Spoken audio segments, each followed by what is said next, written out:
DeMario. You mind if I come in? No, of course not. My daughter... I just saw her going down the street, so I know you're alone. Yes, as a matter of fact, I am. To what do I owe the pleasure of this visit, Mr. DeMario? Pleasure. I just dropped in to give you a little piece of advice. What about? About the murder of Clara Nash. I don't know anything about that. Yeah, I know. But you got an overworked imagination. Clara used to tell me how you like to dream things up. She thought it was very funny. Only it might not be so funny now. I've already told them everything I know, and I didn't tell them anything but the truth. That's what I'm worried about. When you run out of the truth, what are you going to say then? Nothing. Nothing at all. You just keep repeating that, Mrs. Slocum. Could mean a whole lot to your future.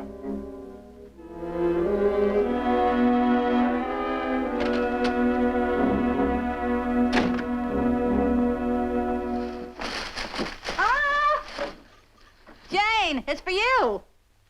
On second thought, it's too young for you.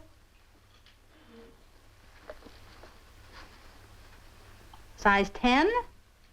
I don't get it. Well, you will. With this, I'm gonna lose pounds like water. Wait, I'll show you. All this wouldn't have anything to do with a certain gentleman whose initials are Charles Nash. Oh, where do you get your ideas? Now, look, this is what you're supposed to do.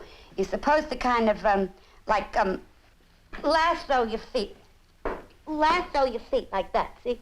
And then you pull yourself up. You're bending your knees. Oh, shut up.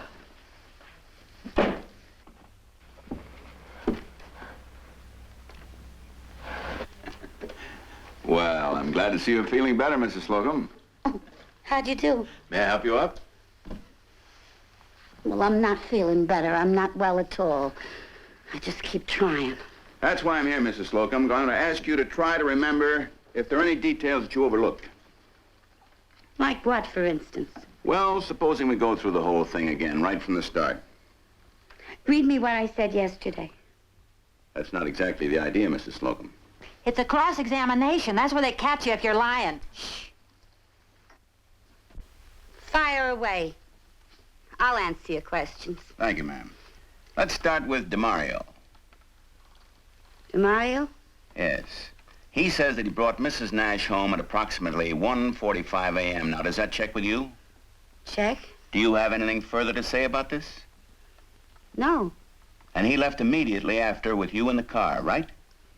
Right. What did he talk about on the way home? Nothing. Nothing. Nothing. Well, didn't he say anything when he dropped you off? Nothing. Nothing? Nothing! Well, he must have said something when he dropped you off, Mrs. Slocum. Yes, he said good night. Now, look, DeMario has been unable to account for his time from then until 4 a.m. Now, exactly what time did you get home? You can't prove it, Lottie. Now, don't say another word until you see a lawyer. I don't need a lawyer. I answered all the questions. I'm sick. I've got a headache. I wish you'd go away.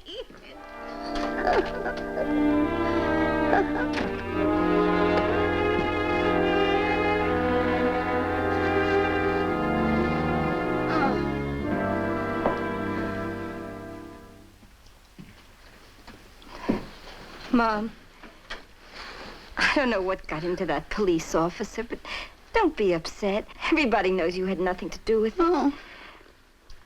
Do you still want me to sit for you at the Blakes tonight? Are you sure you're going to be all right here alone? I'll be back as early as I can, Mom.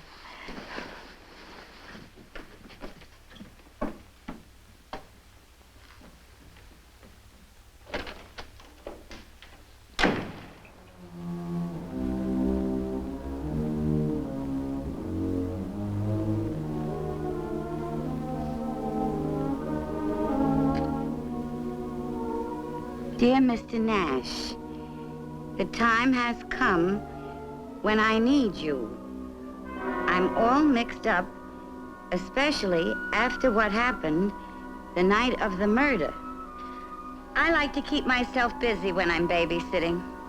Makes the time go by quicker. It was a good book. Very romantic. Couldn't wait to find out what happened. So after I finished the book, I looked around for something else to do. You have no idea how empty the life of a babysitter is, and how quiet. It's not as if I were a teenager with lots of friends to keep me company. Bobby was sound asleep. Oh, such an angel. And with a mother like that. But again, you're his father. Guess it takes two to tango, if you get what I mean. That woman sure was some housekeeper. Never saw such a mess. But then, I guess she didn't have time for such things. Dust. Just like I expected.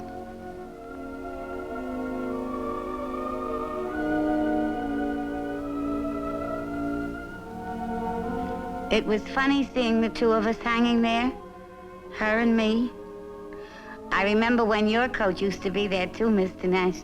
I always used to hang mine next to it. I guess you can tell by now I'm romantic.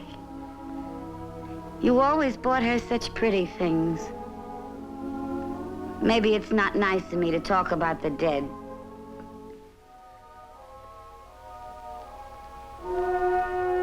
Oh, you gave me quite a turn coming in like that, Mr. Nash, but you had your key, and why not?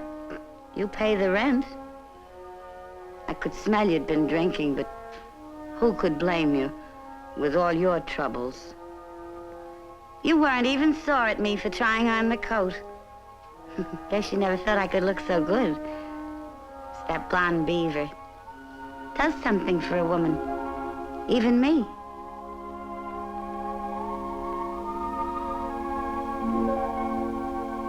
Such a good father.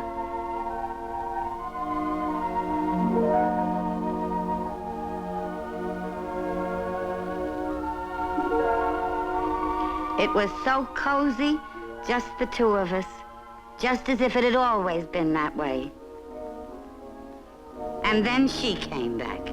We heard them out there, her and that Mr. DeMario laughing. It was shameful the way those two were carrying on. It really hurt me to see the look on your face. It was nice of you not to want to be present when she came in with that boyfriend of hers. You knew you could trust me not to tell her you were in the bedroom. Of course, I don't believe that you had anything to do with what happened later.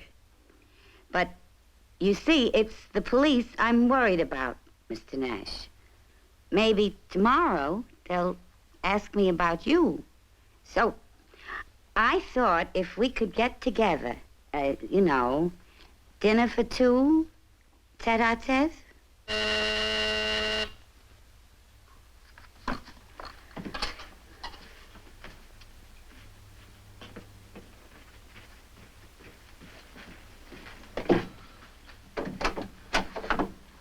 Mr. Nash, come in, come in.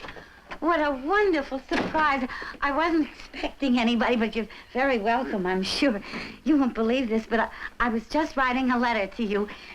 Wait a minute, and I'll go and get it for you. Now, isn't that a coincidence?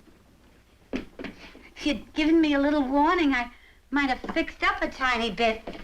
I never was so surprised to see anybody in my life. Well, here it is.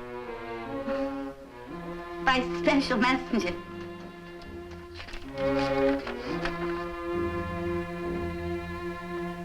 I was beginning to get worried, but I didn't tell them anything. Like I promised. Not a word.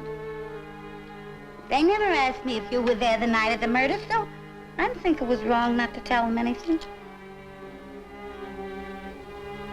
Well, Mr. Nash, whatever are you doing?